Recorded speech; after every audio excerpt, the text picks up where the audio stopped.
Islam sebenarnya tidak menolak perkembangan ilmu pengetahuan, bahkan sebaliknya mengakui penemuan-penemuan dan berbagai dalih yang dipakai. Ilmu antropologi menentukan bahwa bumi ini telah dihuni oleh bermacam-macam jenis manusia sebelum Adam. Berdasarkan penemuan-penemuan tengkorak manusia dan tulang-tulang yang telah membatu di berbagai tempat di bumi ini, yang menurut penyelidikan para ahli dikatakan bahwa umur tengkorak dan tulang itu sudah 1 miliar tahun atau 1/4 miliar tahun, dan yang lain berpendapat kurang dari 1/4 miliar tahun.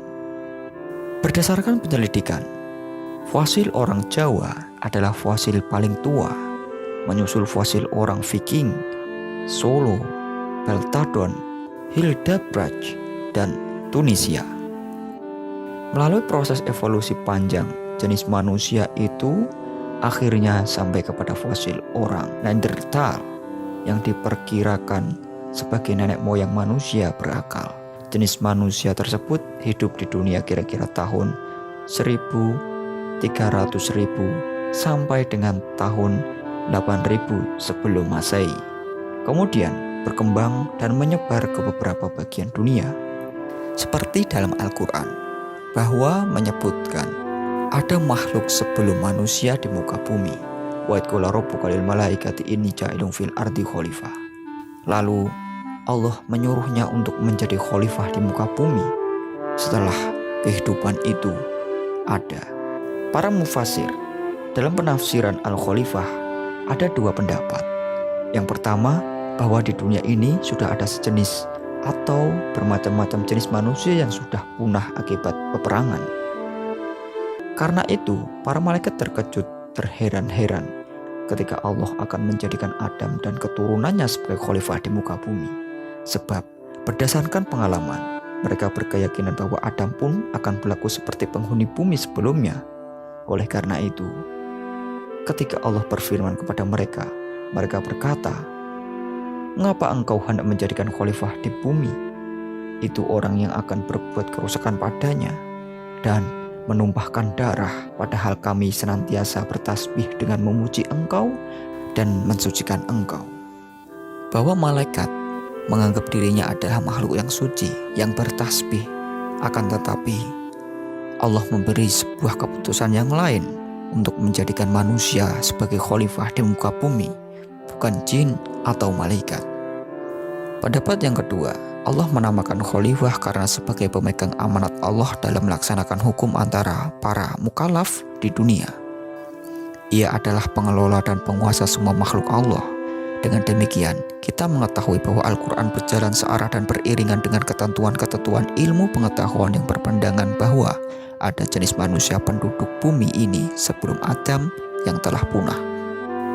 Seperti pengetahuan tentang asal kejadian manusia, dalam Al-Quran telah menyebutkan, "Walaqad khalaqnal insana min shalshalin min hama'im masnun." Dan sesungguhnya kami telah menciptakan manusia dari tanah liat dan kering yang berasal dari lumpur hitam yang diberi bentuk. Dalam tafsir Al-Baidawi mengatakan, yang dimaksud dengan al-hama'um masnun adalah tanah yang berubah menjadi kehitaman akibat dilalui aliran air dalam jangka waktu yang panjang. Seperti yang kita tahu bahwa manusia adalah tercipta dari lumpur atau berasal dari tanah yang diberi air. Adapun penciptaan manusia dari tanah itu merupakan sesuatu yang didukung oleh kenyataan dan diakui oleh ilmu pengetahuan. Karena 75% tubuh manusia adalah air.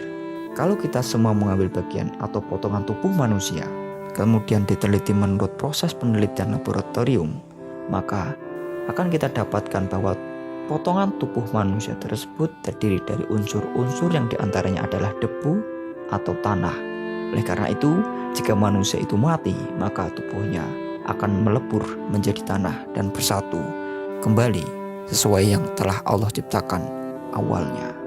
Kandungan air yang ada di tubuh manusia, pakar biologi berkeyakinan bahwa awal kehidupan dimulai pada air yang manis. Walaupun segolongan kecil dari mereka menentang pendapat ini, memang kehidupan tidak hanya dimulai pada air saja.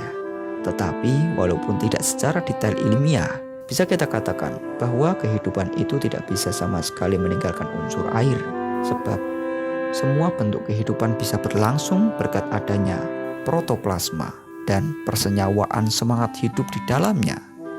Para ahli ilmu tumbuh-tumbuhan memberikan pengertian bahwa protoplasma adalah asas bagi kehidupan. Jadi, kehidupan dan air dalam pertumbuhannya adalah persenyawaan yang tidak bisa dipisahkan satu sama lain. Ketika kita lapar, mungkin kita bisa menahannya sampai 1 atau 2 hari. Akan tetapi, kalau seandainya kita haus, maka kita akan lemah dan lesuh, bahkan bisa mengakibatkan meninggal dunia. Karena sesungguhnya kita lebih kuat menahan lapar daripada kita menahan haus. Wallahu a'lam bishawab.